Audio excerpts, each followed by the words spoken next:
All right, why don't we get started? First off, welcome and welcome back. It's been a couple months. Haven't seen everyone since Christmas. Well, some people since Christmas. I am Cameron. What are your names? I know you came from Ron. Dawn, that should be simple to remember. Chris. Nice to meet you guys. Sure, we'll all get to know each other more as we keep going. Just a few things I want to explain right off the bat. I'll tell us a little bit about what we're doing with this book, and then we'll pray and open up. So first off, welcome back. Glad you came. Two, I've been trying to do a few things to improve what we record, what we do here, so that we can put it up on YouTube. We have some people who are in the church who just live far away and can't make it out on a Tuesday night, or some people outside the church who watch it. Originally, I wanted to make it better for the audio. I actually had set up mics on the table so it could pick up you guys as we all talk, because that's like the best part. But then it was pointed out that most people don't want to have what they say recorded and put up on the internet, and I was like, okay, I guess that makes sense. So I might end up cutting out what's said because this doesn't pick up most of the time what other people say. So I might just cut that out so people later don't just watch me sitting here silently listening to someone else talk. We'll see how it goes. I'll experiment with that.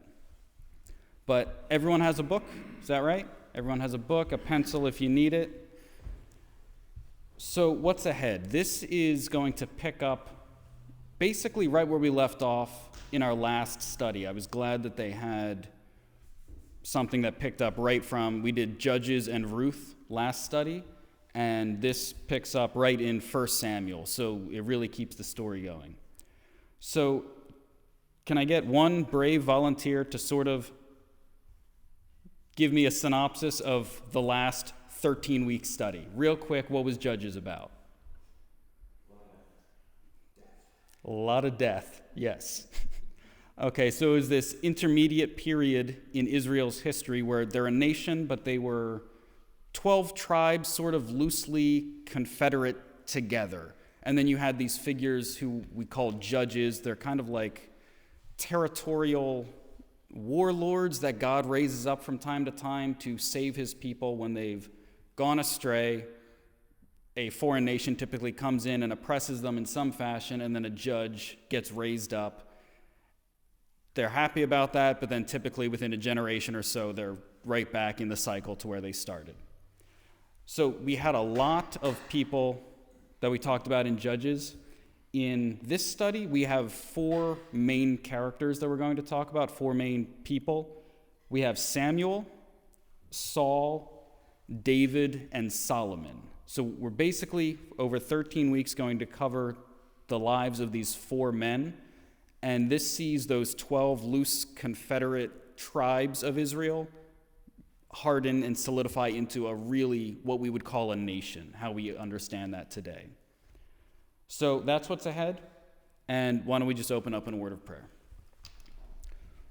Holy Father, thank you for the people who are able and willing to make it out tonight and just study your word in a different way than we do on Sunday. And I pray that you would bless this study, bless this time, and bless the conversation and help us to really learn something different from your word and get something that we can take with us for the rest of the week and further on. In your name, Jesus, I pray. Amen. Okay. I'm going to try to use your book a little bit more than I did last time. Last time, I basically ended up just using it as a loose structure. I still don't like a lot of the questions that they ask. They ask very awkward questions. I'm going to hopefully do better than that. But I'm going to try to use a lot more of it so we actually get some good use out of our books. So yours will start on page 7. Simple question right off the bat, no trick to it. Anyone and everyone can answer. When you walk into a restaurant, whose needs are on your mind? Your own? Yeah. Makes a whole lot of sense. Okay, question 2. How does your desire to meet your needs affect how you act and respond in the restaurant?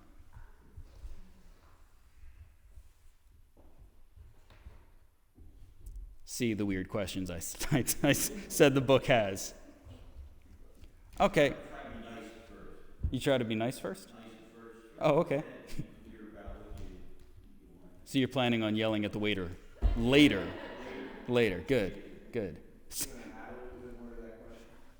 Okay, so you're going into a restaurant. Your needs are the ones you're thinking about. Have you ever had to order for someone else? Or maybe you're going into a restaurant and you're not the one eating there. Okay, maybe you're getting food for someone else. Maybe, how is it different if it's you or someone else? Well, if it's you, you know what you want. Mm-hmm. If it's for somebody else, sometimes you think about, okay, well, you know this person likes this or doesn't like this. Yeah. Or maybe not. Mm-hmm. Yeah, so it should just be about your needs, and that will dictate what you order, what you do. There's not a whole lot typically on thinking about oh yeah, but I'm going to a restaurant, but what does Greg want? Well, it doesn't matter. He can order for himself. Okay, so they ask this very strange question because they explain several people had needs in the opening chapters of 1 Samuel. All their needs were food-related in some way. And this is funny because it's 2 chapters, 2 stories, and they both revolve around food, and I never noticed that. I didn't put it together. So that's what we're going to look at. The first 2 chapters of 1 Samuel open up and start explaining and present some major themes for what the book's going to do going forward. All right, so why don't we start just 1 Samuel chapter 1, verse 1. And there are going to be some names, just a warning. Now there was a certain man of Ramathaim Zophim, that's just Ramah, it will be referred to. There was a certain man of Ramah of Mount Ephraim, and his name was Elkanah, the son of Jeroham, the son of Elihu, the son of Tohu, the son of Zuph, an Ephraite. And he had 2 wives. The name of one was Hannah, and the name of the other Peninnah. And Peninnah had children, but Hannah had no children. And this man went up out of his city yearly to worship and to sacrifice unto the Lord of hosts in Shiloh. And the 2 sons of Eli, Hophni and Phinehas, the priests of the Lord, were there. We will dig into all these people. You don't have to remember their names right off the bat. But you're set up with this basic story of a man named Elkanah and his 2 wives. So one of them has several children. The one seems to be barren, does not have any children. Right off the bat, what is this reminding you of? What are you thinking of from the Bible?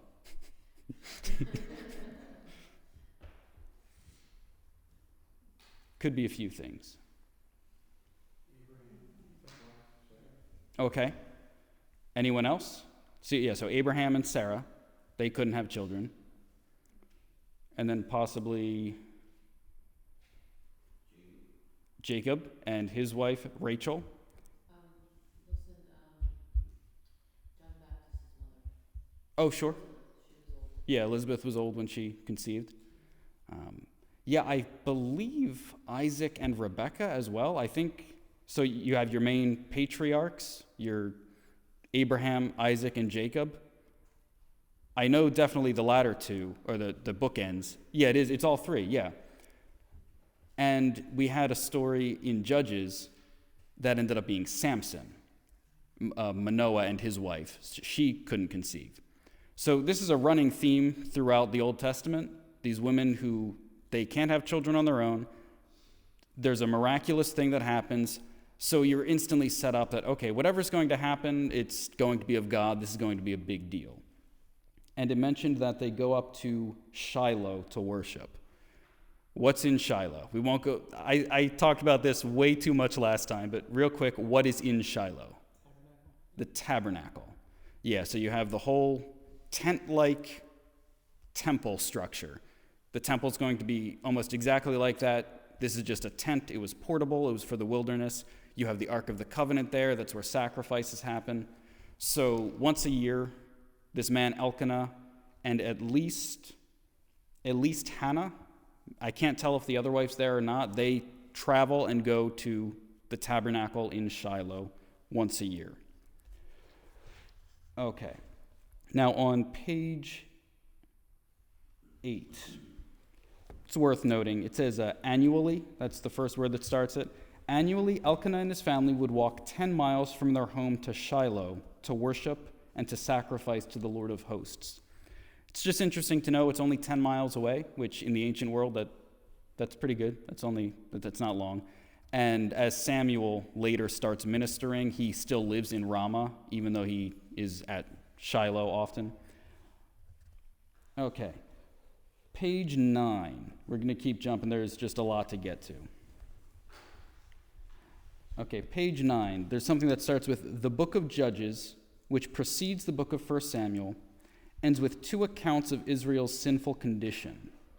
In both of those accounts, Shiloh is presented as a source of hope for Israel's troubles. The mention of Shiloh, the city, are perhaps hints that Shiloh, the coming king of Israel's ultimate source of hope. That 1 Samuel opens with Shiloh as a place of hope and deliverance makes literary sense. Again, I talked about Shiloh too much last time. If you have further questions on it, we can talk after class. It'll take a while. But the book does point that out. All right, let's get back to the Bible. Verse 4. And when the time was that Elkanah offered, he gave to Peninnah his wife, and to all her sons and her daughters portions. So food probably to sacrifice, so she's probably at Shiloh as well.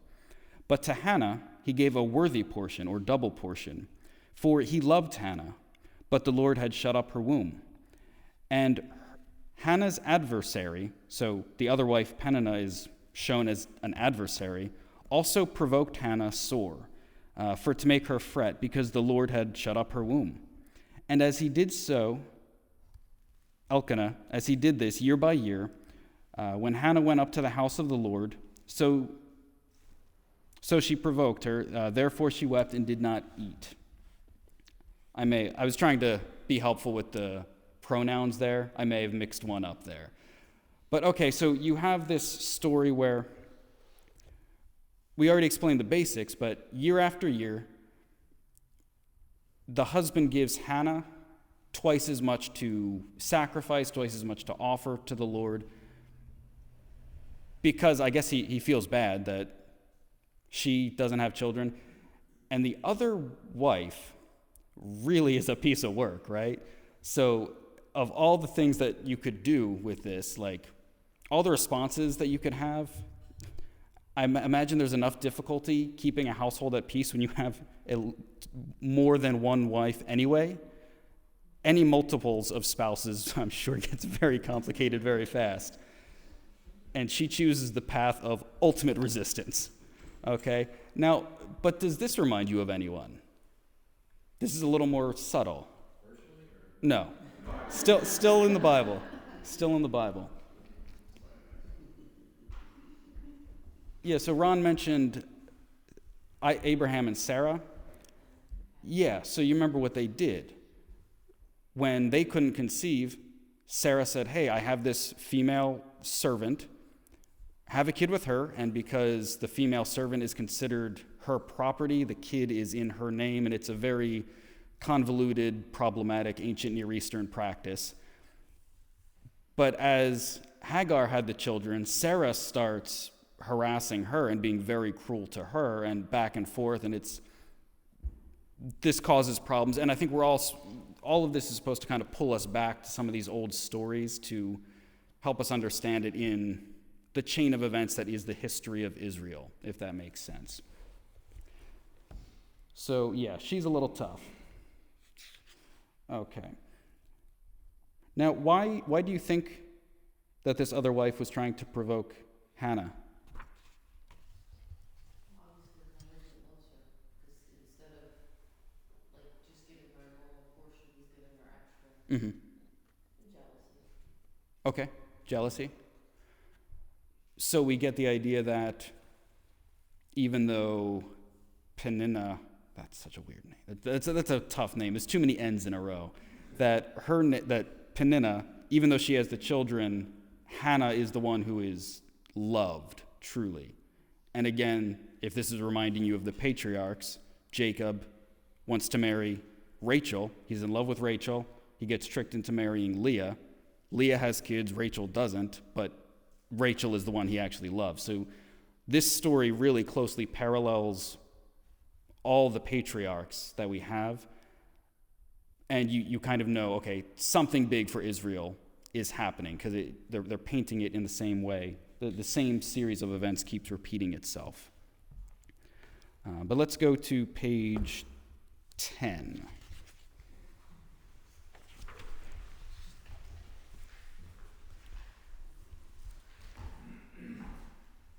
Okay, page 10. Okay, so this is all going on, this provoking. Peninnah is upsetting Hannah quite a bit. And in 1 Samuel 1:9, they're all sitting at dinner, but Hannah rose up after they had eaten in Shiloh and after they had drunk. Now Eli the priest sat upon a seat by a post of the temple of the Lord. And Hannah, she was in bitterness of soul, and prayed unto the Lord and wept sore. She vowed a vow and said, O Lord of hosts, if thou wilt indeed look on the affliction of thine handmaid, and remember me, and not forget thine handmaid, but will give unto thine handmaid a man-child, then I will give him unto the Lord all the days of his life, and there shall no razor come upon his head. And it came to pass, as she continued praying before the Lord, that Eli marked her mouth. Now, real quick, what's with the razor? Nazirite. Do we remember what's involved with the Nazirite vow or what that is? A lot of rules? Yeah, okay. Yeah, nothing to do with a grape. You can't have anything, you can't eat grapes, you can't drink grapes, can't touch dead bodies, yep. Well, I think it happened more in the ancient world. And one of the defining features, of course, the hair. So Samson, that gets really played up in the story of Samson. He has very long hair.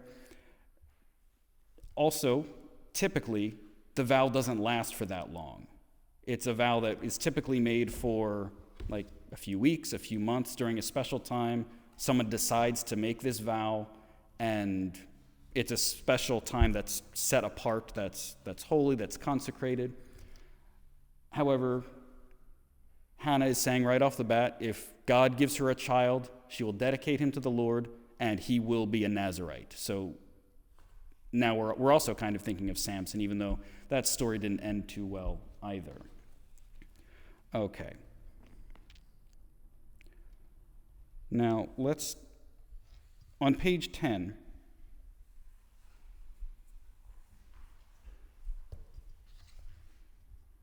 no, I lost my place, sorry.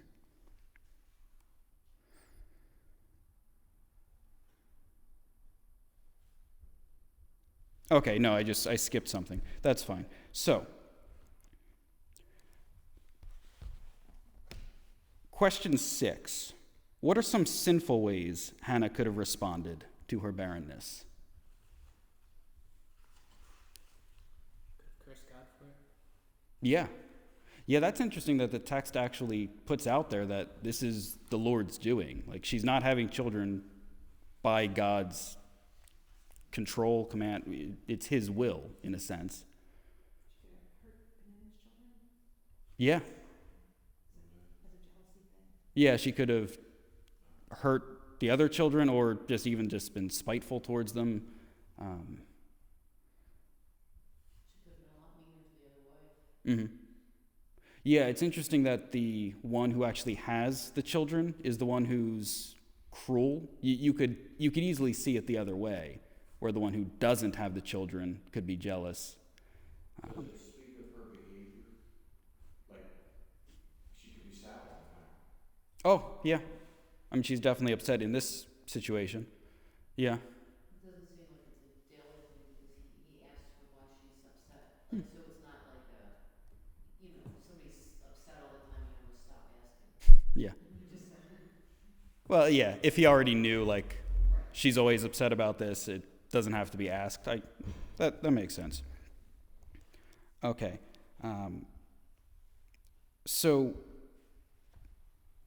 we won't answer, but question 7, it says, so to what degree did Hannah give herself to God? And the answer that the book gives, I think, is obvious, but so it says she poured out her soul to God, and that's a really interesting phrase, I think. She held nothing back and trusted him completely. So that's what's being set up here. You have, it's almost like she's fulfilling, like in a positive way, all the stories of the other women in Genesis, where they tend to, everyone else tends to go about that sinfully, especially so like Sarah with Hagar. They go about it their own way, they go about it in a sinful fashion, and Hannah here goes right to God. That's her move, and it's sort of setting her apart right off the bat. And let's pick up in verse 12. Verse 12, and it came to pass that as she continued praying before the Lord, that Eli marked her mouth. Now Hannah, she spake in her heart, only her lips moved, but her voice was not heard. Therefore Eli thought she had been drunken. And Eli said unto her, how long wilt thou be drunken? Put away thy wine from thee. And Hannah answered and said, no, my lord, I am a woman of a sorrowful spirit. I have drunk neither wine nor strong drink, but have poured out my soul before the Lord. Count not thine handmaid for a daughter of Belial, for out of the abundance of my complaint and grief have I spoken hitherto. Then Eli answered and said, go in peace, and the God of Israel grant thee thy petition that thou hast asked of him. What do you think of Eli? Why does he not understand what's happening? Like, what are we supposed to see here? Just taken in circumstances. She was praying, but nothing was coming out, so he didn't know what she was doing. Mm-hmm. So maybe he was just, maybe something he was used to at the time. Mm-hmm. Yeah, the book, or maybe it was a commentary I was looking at, suggested that we know Israel was pretty off kilter with its worship, like especially coming out of the book of Judges. There was a lot of pagan stuff, a lot of foreign gods. Maybe the idea that during one of these religious festival events that someone being intoxicated was not that far out of the realm of possibility, because a lot of pagan ritual and festival has a lot of that kind of stuff. I think it's interesting that maybe I'm being too harsh on him, but he doesn't recognize someone who is like spiritual in a sense. And yeah, okay. Any other thoughts on what we should make of Eli? Did he not know that? Maybe you think he would, right? If they visit every year in the same place. Yeah, it depends on how many people. I can't really get a read on what the common practice at the time was, because there are 3 specific feasts or festivals during the year that the Jewish men were all supposed to go to the temple for. But this is before the temple. This is the tabernacle. Like, the law was still there, but I don't know if the whole nation traveled to the tabernacle. So, yeah, to answer your question, I don't know if there are a ton of people there or not. Yeah. He would know that they didn't have children. Mm-hmm. He didn't know. But he didn't seem to know. Yeah. Circumstance. Yeah. So he made the accusations, he didn't answer. Yeah. Now you can talk about that. Yeah. He needs some good pastoral counseling. Yeah. Yeah. Ask, don't accuse. It's good advice. So Hannah said, she said that she's not a daughter of Belial. What does that mean?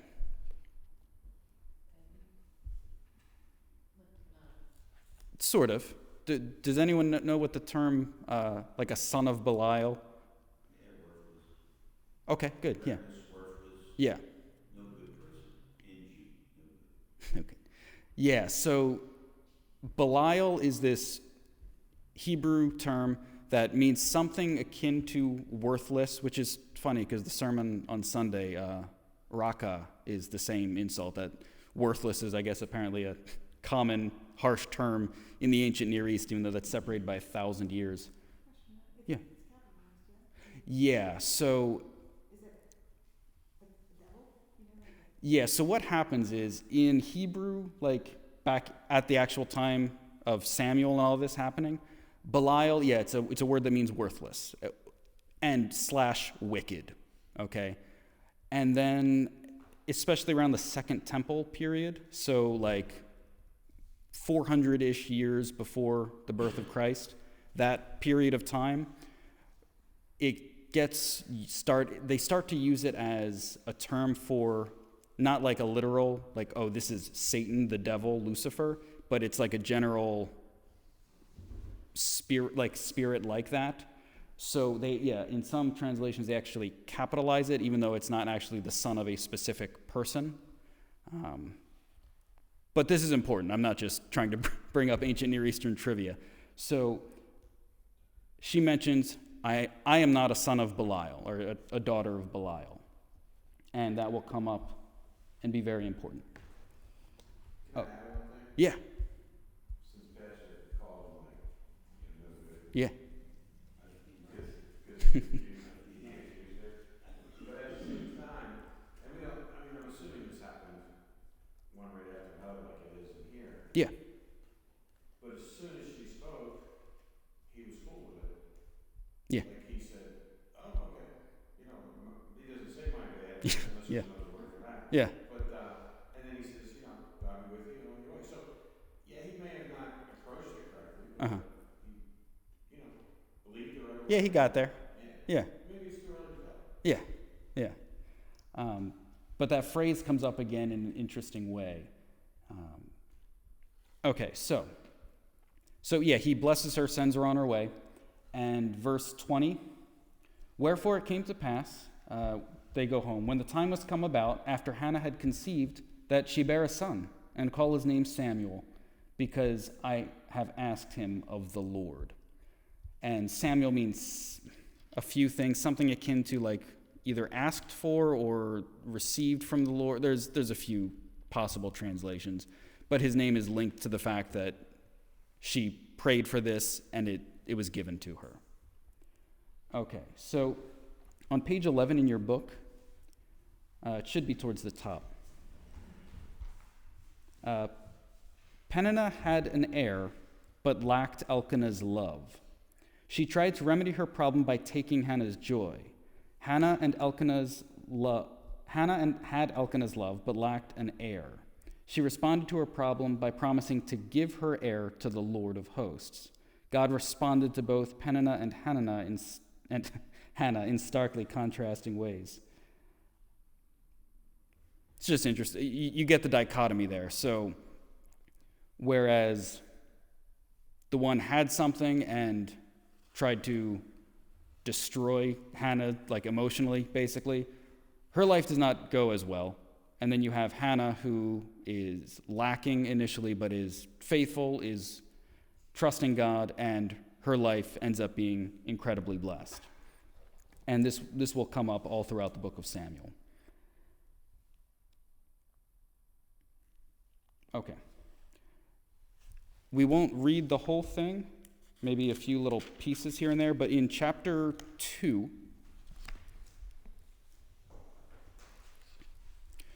in chapter 2, verses 1 through 11, you get a prayer/song from Hannah. It starts, and Hannah prayed, but it's one of those things that's, again, like we saw throughout Judges, it's in like high Hebrew poetry. So it's something akin to either a poem or a song, and parts of this get used in Mary's song when she finds out that she is conceived and is going to have Jesus. So last study we said that, so Mary's song has a bit of Deborah's song from the book of Judges, also incorporates some of Hannah's song, so Mary carries forth that tradition of the song after God's blessing, especially for a child. And there's a few things that you might notice verse 3. So there's this repetition. Verse 3, talk no more so exceeding proudly. Let not arrogancy come out of your mouth. That's basically the same thing said two different ways.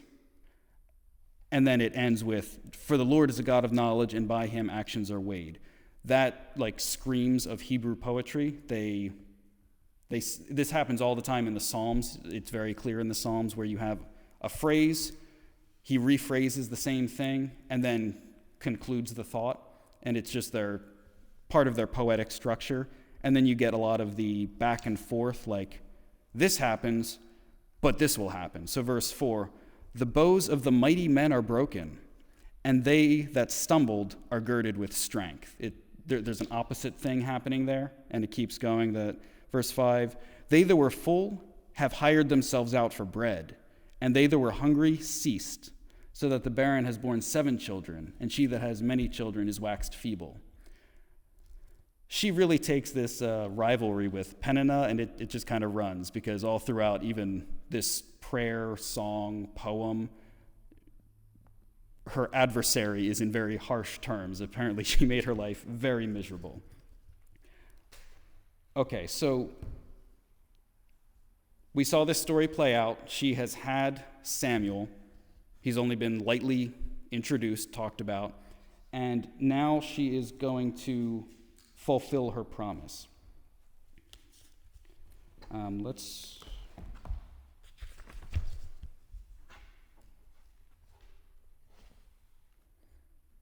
Okay.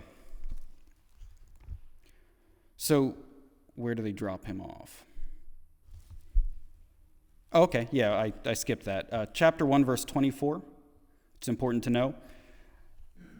When Hannah, had weaned Samuel, she took him up with her with 3 bullocks and 1 ephah of flour and a bottle of wine, and brought him unto the house of the Lord in Shiloh. And the child was young. And they slew a bullock and brought the child to Eli. And she said, O my Lord, as thy soul liveth, my Lord, I am the woman that stood by thee here praying unto the Lord. For this child I prayed, and the Lord has given me my petition, which I asked of him. Therefore also I have lent him to the Lord. As long as he lives, he shall be lent to the Lord. And he worshiped the Lord there.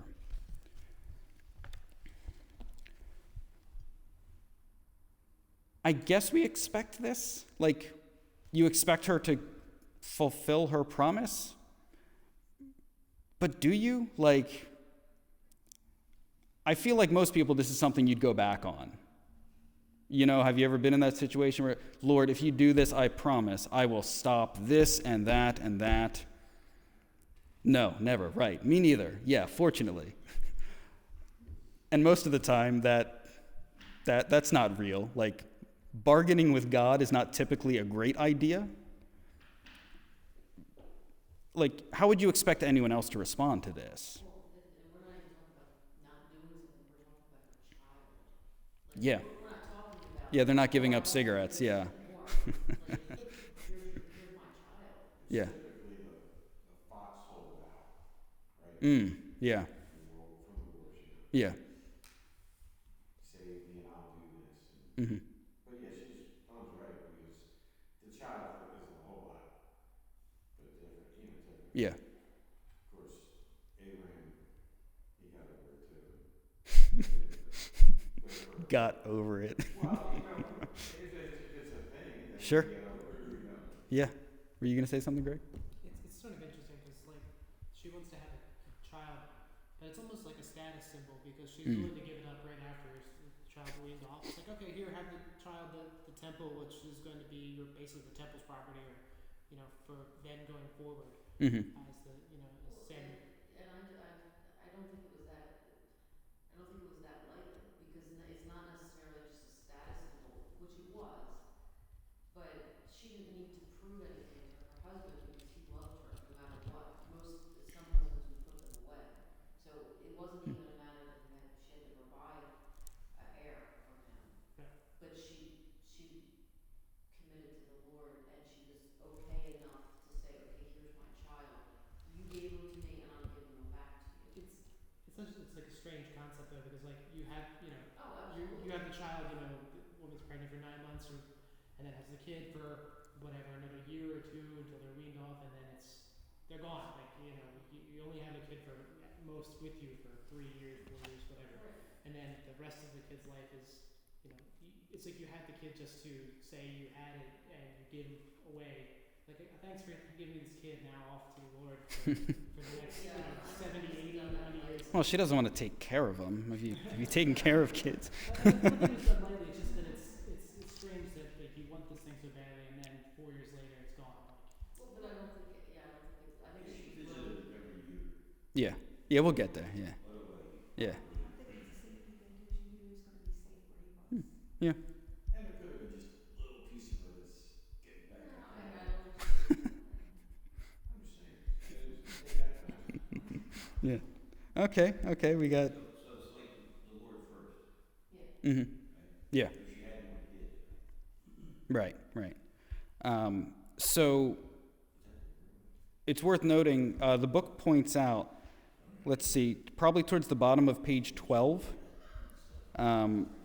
according to Leviticus, that line, if you see that. Oh, wait, no, I'm sorry. That's not even kind of right. Okay, no, don't look at that. We'll get there. No, so it's not in the book. They mention another Levitical law that we'll talk about. It's worth noting that at that time, Hannah made this promise to God by herself. Women didn't always have the right to do that. Like, the husband in the law had the ability to say, like, no, this was a promise made in haste. She's not doing that. So it's his kid too, So legally, he could have nullified that, but he also agrees to give him to the service of the Lord. So it's interesting. Okay, but now let's go to verse 12. Chapter 2, verse 12. Okay. Now, the sons of Eli, they were sons of Belial. They knew not the Lord. So right off the bat, I think that this word doesn't get used very often. And he mistook Hannah for being drunk at the temple of the Lord. And she says, hey, no, I'm not a child, a daughter of Belial. His own kids, though, they definitely were. So it's kind of like he's not seeing what he should see, and I think that will come up again later. So he's not seeing this. So now the sons of Eli were sons of Belial. They knew not the Lord. And the priests, so his sons' custom, they're priests, the custom with the people was that when any man offered a sacrifice, the priest's servant came while the flesh was seething, while it was boiling, being cooked, with a flesh hook of 3 teeth in his hand. And he struck it into the pan or kettle or cauldron or pot. All that the flesh hook brought up, the priest took for himself. So they did in Shiloh unto all the Israelites that came thither. Also, before they burnt the fat, the priest's servant came and said to the man that sacrificed, give flesh to roast for the priest, and he will not have sodden flesh of thee, but raw. And if any man said unto him, let them not fail to burn the fat presently, and then take as much as thy soul desireth, then he would answer them, nay, but you should give it to me now, and if not, I will take it by force. Wherefore, the sin of the young men was very great before the Lord, for the men abhorred the offering of the Lord. Okay. What is happening here? I intentionally read all that together. What are these two men doing? Okay, so Eli is the high priest, so his 2 sons are also priests. What are they doing, and why is it a problem? They're taking sacrifices before they're actually finally, completely altered. Yes, yeah. Why is that a problem? Because they should belong to the Lord. Okay, so yeah. So it's it gets technical. And this is something that screams, it's like a problem to the ancient Israelites, and we're like, you're sticking a flesh hook into a pot? What's the big deal here? Okay, so the way that there were many different types of sacrifices you could offer. Only a few of them had to be completely burned, had to be like a sin offering was just completely, that's to the Lord. But most other offerings, the priest get a specific portion of it. So because This is how God provides for the priests. He has meat for them continually. So typically, the priests get a specific portion. Certain stuff is burned on the altar, and then the person who offered the sacrifice, and typically people with him, eat the rest of the sacrifice. So when they talk about partaking in the sacrifice, like the fact that you're eating the sacrifice that was sacrificed to God, given to the priests, it's kind of like that's your sacrifice. This is your communion with God, in a sense. And what I was trying to get at earlier, the bottom of page 12, the Leviticus 28 through 38, priests were to receive a portion of the sacrifice as God's way of providing their needs. So anyone who wants to look up the technicalities of Levitical law later, there are your verses. But basically, in Leviticus, it's explained for like a bird. So the priest gets one of the breasts and a shoulder. I don't know what that cut of meat is called, if it's like a lamb or anything else. But like the law specifies, like, all right, this is what they get right off the bat. And they typically burn fat and organs on the altar. And you think, like in our society, it's like, yeah, I don't want, who wants, like I don't like, some people like the steak with all the fat in it. I'm not a fan. Most of the time we don't like big chunks of fat. But again, ancient culture, fat is calories. Organs have all sorts of vitamins and nutrients. Like they offer the best part of what's considered the best part of the meat on the altar, the fat. So not only are they taking with these flesh hooks, they're taking more off the sacrifice for themselves, besides what they already legally took. And then they're getting portions before the fat and stuff is removed. So they're taking the best stuff. And I think a modern day example, if you put it in a church, okay, let's say the pastor gets his salary that everyone's agreed on, that's what he is owed, and decides to take tips from the offering plate whenever he wants. Like that's, I think, the modern equivalent of this. And it says it's so bad that people are despising taking sacrifices at this point. Like, and you could imagine that. Like, okay, so the minister walks by afterwards and just starts like pulling some tip money out of the offering plate. You'd be like, well, why am I giving this? This doesn't make any sense. And you would be just as angry. Okay, so all this is happening. And verse 18, right on the heels of that, but Samuel ministered before the Lord, being a child girded with a linen ephod. So it sets it up that way. 12 through 17, man, the sons of Eli, they're just doing terrible stuff. But Samuel, he's serving faithfully before the Lord. And the whole time you're just being set up as this dichotomy of Eli's sons and then Samuel as doing the right thing. And what he's wearing an ephod. Do we remember what the ephod is? Yeah, it's a vest. Specifically like a priestly garment. No one else would wear something like this. So he's instantly being trained as a priest because he's at the temple. That doesn't necessarily mean he's going to be a priest. He's in the lineage of Levi, so he can be, but he doesn't have to be. So this is letting you know exactly what's happening. And verse 19. Moreover, Samuel's mother made him a little coat and brought it to him from year to year when she came up with her husband to offer the yearly sacrifice. And Eli blessed Elkanah and his wife, Hannah, and said, "The Lord give thee seed of the woman for the loan which she lent to the Lord." And they went into their own home. And the Lord visited Hannah so that she conceived and bare 3 sons and 2 daughters. And the child Samuel grew before the Lord. So they're coming year after year like they always did. And this is when they get the opportunity to see Samuel. And I don't use the word cute much, but I think we can all agree like baby clothes, like they're just adorable. They just are.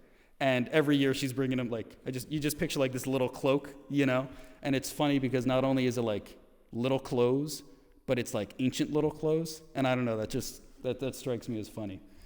And at Eli's blessing, she says, hey, you've lent your child to the Lord.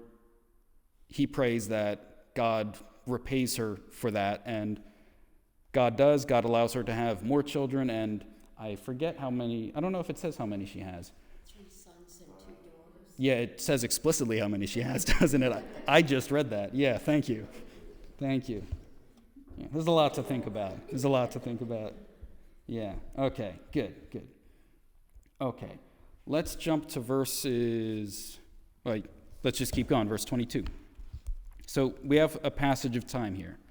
Now Eli, the high priest, was very old, and heard all that his sons did unto all Israel, and how they lay with the women that assembled at the door of the tabernacle of the congregation. The author just tosses this brand new accusation out there without there's no lead up to this, there's no story about it, just matter of fact. Oh yeah, you know how they were like stealing extra offering? Oh yeah, they're also having relations with women at the temple. All sorts of people who are coming. So that's happening. Verse 23, and Eli said to them, why do ye such things? For I hear of your evildoing by all this people. Nay, my sons, for it is no good report that I hear. Ye make the Lord's people to transgress. If one man sin against another, the judge shall judge him. But if a man sin against the Lord, who shall entreat for him? Notwithstanding, they hearken not unto the voice of their father, because the Lord would slay them. Spoiler alert. And the child Samuel grew before the Lord and was in favor both with the Lord and also with men. So yeah, right there, again, you have that same pattern. Not only do Eli's sons get worse over the years, but you have, all Israel despises them. God is going to kill them, we find out. But by the way, Samuel, he's crushing it. God loves him, people love him, Samuel is amazing. That's what we got there. So like Eli didn't have any clue that this was going on, he heard it from other people? I guess, yeah.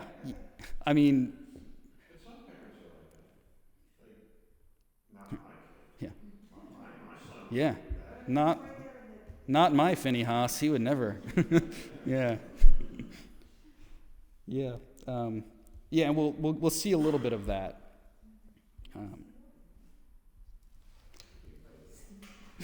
Yeah. Yeah, Shiloh's a big town. All right, so we're going to jump around a little bit. Verse 27, and there came a man of God unto Eli, and said unto him, thus saith the Lord. So we have this unnamed prophet who shows up to rebuke the high priest. Verse 29. So he basically says that, hey, God's blessed you, God's chosen your family to be priests. Verse 29, why? Wherefore kick ye at my sacrifice, and at mine offering, which I have commanded in my habitation? And honorest thy sons above me, to make yourselves fat with the chiefest of the offerings of Israel, my people? Okay, so right there, we do see, maybe you could say that, oh, well, Eli's responsible for his son's behavior. He says that you guys are making yourselves fat off of the sacrifice, and I think next week we'll look at it more in the life of Eli, where he's actually presented as like fat. He's large. And if you remember, the last fat man in the Bible, in Judges, was, he was very fat. Eglon, I drew a blank there. And he was fat because he had been oppressing Israel and stealing their crops. So like his weight was like a condemnation on him almost.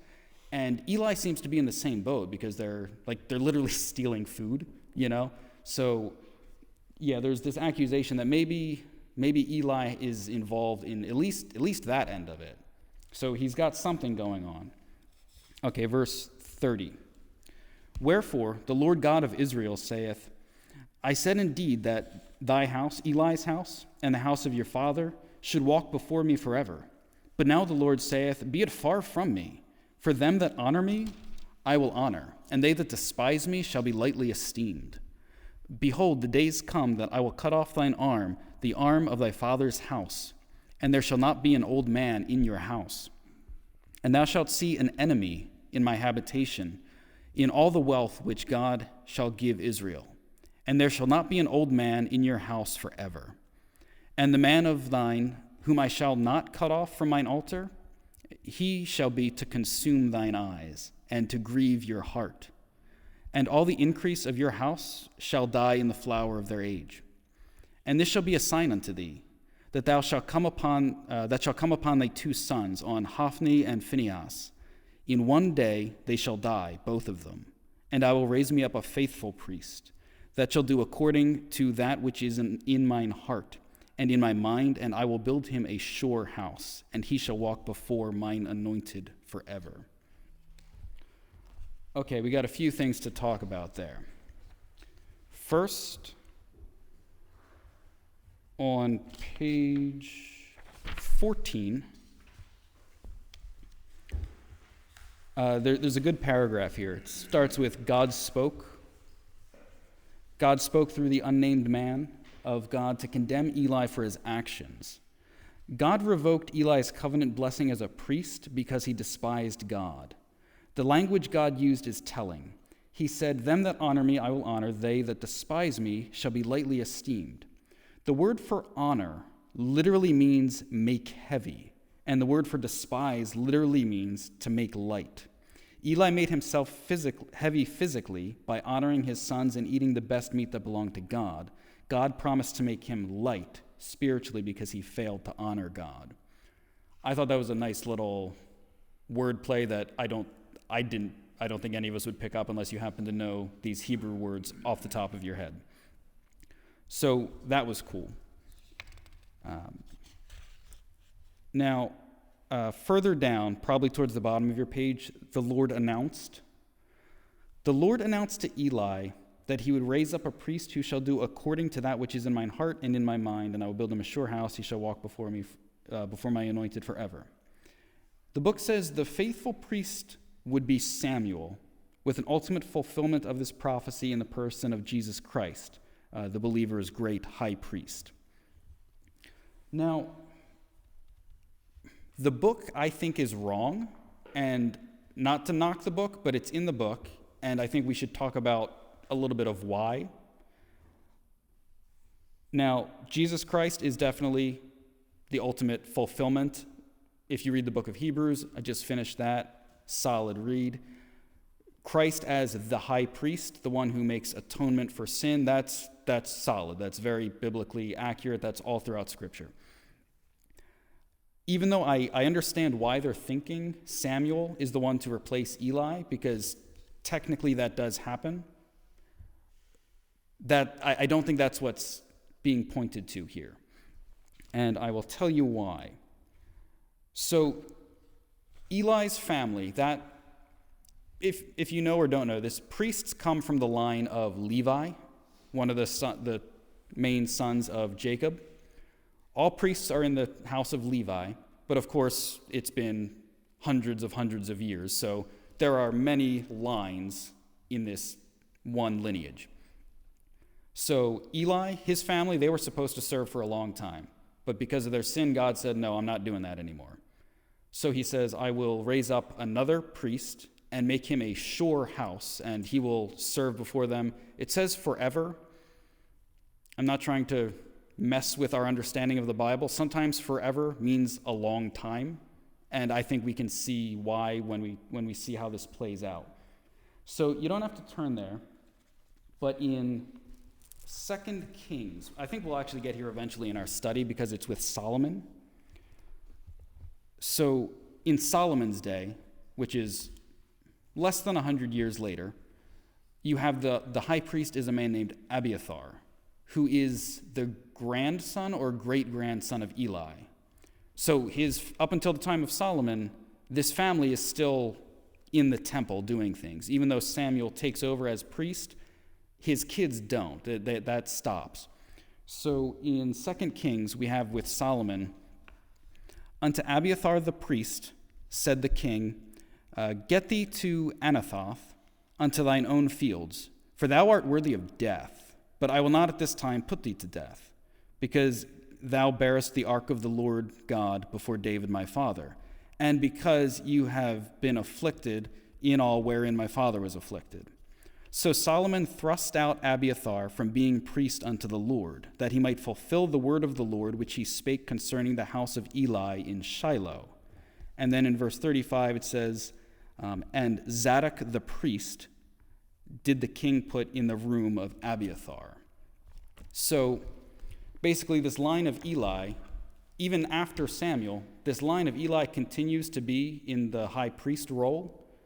And when you get to Solomon, because of a whole bunch of political situations that will happen, he makes Abiathar leave. He sends him back home. He says, you should be put to death, but you helped my father, so go. You're not priest anymore.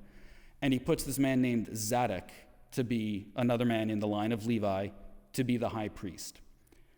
The high priesthood in the line of Zadok, so Solomon is somewhere around 1000 BC, we can say that roundly. Zadok, his family is the high priest for the next 5 to 600 years until the exile. After the exile, when they come back, the high priest is still in the line of Zadok. And that doesn't stop until the intertestamental period. So with the books that we as Baptists don't have in our Bible, the Maccabees, there's that revolt, and there's this whole big battle. And after that, the priesthood changes over to the Hasmonean dynasty. It's not important for our study. But this other priestly line continues for almost another 1,000 years. So Samuel does immediately replace Eli, and so I get what the book's saying, but I think the Bible actually makes pretty clear that no, at this specific time, he says to fulfill what was prophesied to Eli.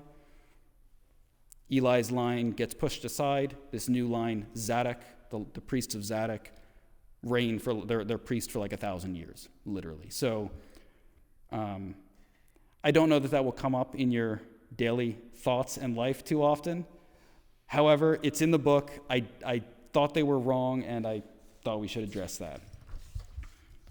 Okay. So that's basically our lesson. Okay, we went from Judges, we had the miraculous birth of Samuel. She gave what she had to God and was blessed for it. And the sons of Eli, took from God and his people and were cursed for it. We're told that they are going to eventually die on the same day. That's going to be the sign to Eli that this curse is true. His lineage is not going to be priest anymore. So that's basically what we have. I went over a lot of material. There's a lot there. So thoughts, comments, questions, concerns, what do you think?